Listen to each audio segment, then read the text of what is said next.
aja première demi-finale raw gadu aja ndeysaan diggante Kor Marie bu Ndiongone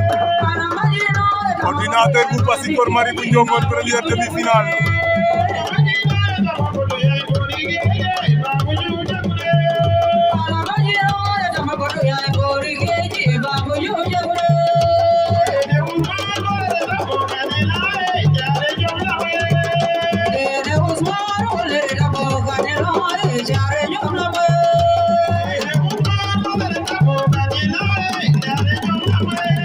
Kor Marie bu Ndiongone ndeysaan à gauche ordinateur bu Passy à droite aja meke kam ngel ne Ndangaan Sokone combat ñaari technicien la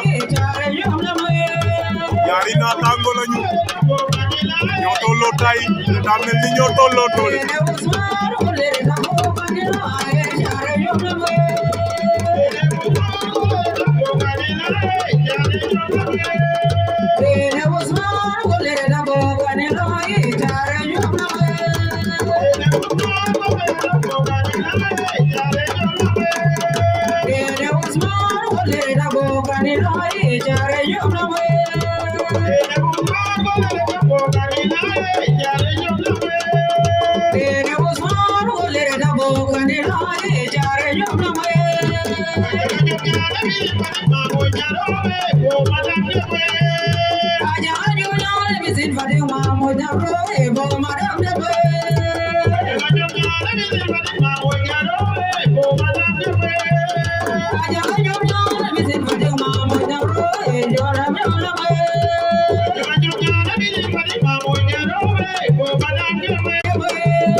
aca diggante B52 ci ginnaaw ak ki nga xam ne moom moo di Gaynako bu Mbulum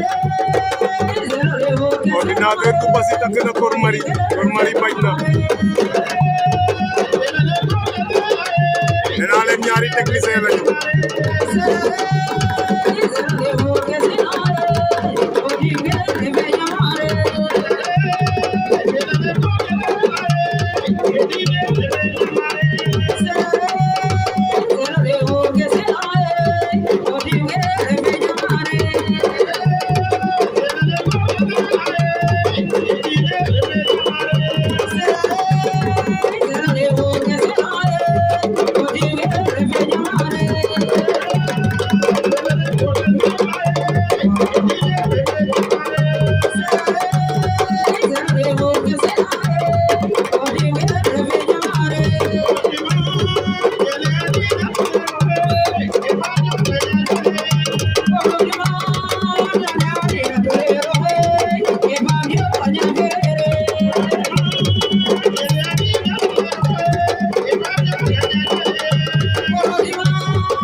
B52 dal na Gaynako